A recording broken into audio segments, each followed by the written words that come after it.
This is the Whole Care Network.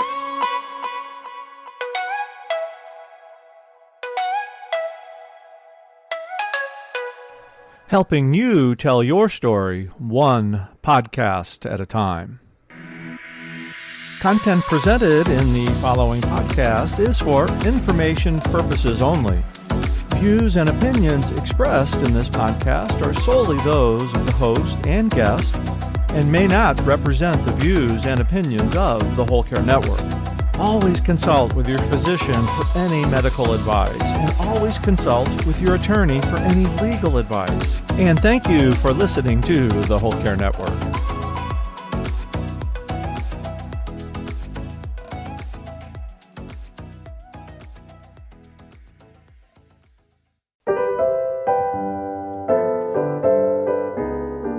Hello, my friend. This is a Time to Care the Caregivers podcast, and I am your host, Isabel Melgarejo. Welcome today. Have you ever thought about risks in your life and talking about consequences of things that you do? If not, this is the right podcast for you. So, let's get started. I was born after 11 years, and that was a difference between the youngest of my brothers and myself. So by the time I was born, my mom had a lot of experience on raising kids. There was definitely a difference between how I was raised and how my siblings were raised. My parents were more strict with my siblings. They were supposed to be perfect and get perfect grades and never fight and be the perfect kids all the time, eat perfectly. You know how the things are. When I was born, I think experience had shown my parents that that was not the right way. That it would have been easier if they would explain things to me. So I remember from a very young age that my mom or my dad, mostly my mom, but she would sit down with me and explain things to me. And we would go through different scenarios, especially for teenagers. Like, I remember these even, like, what do you think it's gonna happen if you put your hand on the fire? And she would do like very controlled experiments with me so I would understand the risks of things in life. And so, for example, that one, she would help me put my hand like close to the fire, but not that close. So I would feel the heat, and she would explain that if I were to put the hand closer, I would get burned and that would hurt. I would have to go to the hospital if the burn was really bad. So those kinds of things. And obviously, as a teenager, she didn't show me drugs or anything like that. But she was very conscious about, like, well, what do you think can happen? And what do you think the consequences are going to be? I learned to think about consequences in life. So if I do this, what are the possible outcomes? And usually when you do something, there are different outcomes that you can get. You can have positive or negative outcomes depending on what you do and depending on circumstances in life. But you always have outcomes for the things that you do or you stop doing or don't do at all. And I was raised this way, about always thinking what could happen.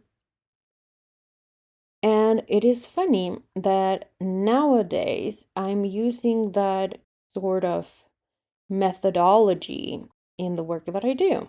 And I've used this methodology for a very long time. Before I would do risk analysis and risk management in a professional setting. Right now I'm doing this for clients. That was something that I grew up doing. I find it funny because another thing that happened during that time is that when results were already showing, she would always ask me, why? why did you do this? Why did you make this poor decision in your life? And that would help me go back and trace my actions and then learn from them. And I find it really interesting that a lot of people never think about consequences. And once things happen, they never ask themselves why. I can very clearly remember this conversation with a bank that I had many years ago, in which they shut down the system for several days and I couldn't pay my credit card on time. And then it was a full drama. But I was like, why? And they wouldn't answer me that question. And every time that I go and I ask, I'm not being confrontational. I'm being asking why. If you tell me why, then we can figure out things. But if you don't know why things are happening, then how are we supposed to change anything? Or how are we supposed to improve? We can't. How does this story has anything to do with grieving? Well, a lot of things. Because we are used to just responding to the events. So something happens, we turn off the fire, and then we're just waiting for the next one to occur. And this is just life. We go turning off fires one after another, and we never stop to consider how any of this is affecting us. And the most important thing is why. We're not thinking towards the past and asking why, even less thinking about things that can happen in the future. It's just like whenever they happen, they happen. We're not planning. So, how is going forwards and backwards good for you? So, first of all, when you start understanding what could happen if certain circumstances were a reality, then you would prepare and avoid the worst case scenario. And we're really good at this. We avoid worst case scenarios all the time. All of us, well, I'm not saying all of us, but we have insurance that protect our well-being against horrible events.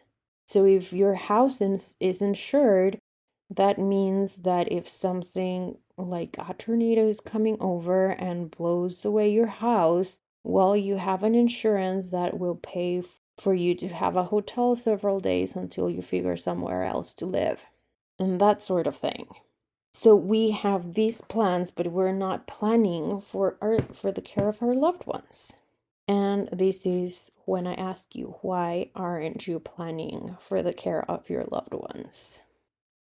Ooh, that is a very loaded question. And I would love to know the answer. Why aren't we planning the care of our loved ones? Why are we just acting upon the things that happen instead of knowing and preventing things and making sure that things are easier for us? That is a question that I'm going to leave you with. And I would love, love for you to answer that question for yourself, for your loved ones, for whoever. Because that question will let you know why you're not acting right now. I'm betting money that many times we don't plan, especially these sort of topics, because we're so afraid of things happening. We are not even able to think about those things. We don't want to, and we feel that if we do, and if we ever dare to think about those scenarios, they will happen. But let me tell you something. You have a car insurance just in case that you have a car accident and potentially you kill someone. You have a home insurance that will protect you in case of your house disappearing due to a fire. You have insurance You have life insurance in case you pass away and you leave your kids behind you. You have health insurance in case you get really sick and you need to cover all these extra expenses. So these topics are not foreign to us. We know that they can happen, and we're actually taking action. And not because we're taking action, that means that they're going to happen. We're just preventing the worst case scenario and we're protecting ourselves. And so happens when thinking about our loved ones and their future. Planning that care doesn't mean that things are going to happen. It just means that we're ready if and when they happen.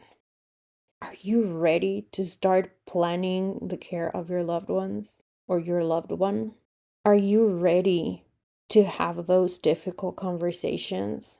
And are you ready for life to stop surprising you and not precisely in the fun way?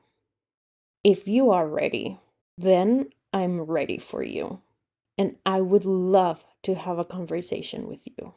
So if you're ready, go ahead, scroll all the way down to the show notes, and grab a slot with me in my calendar because I'm so ready for you. See you next week.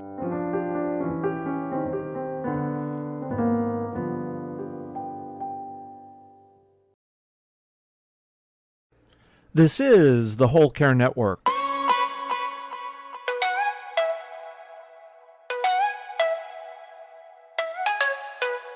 Helping you tell your story one podcast at a time.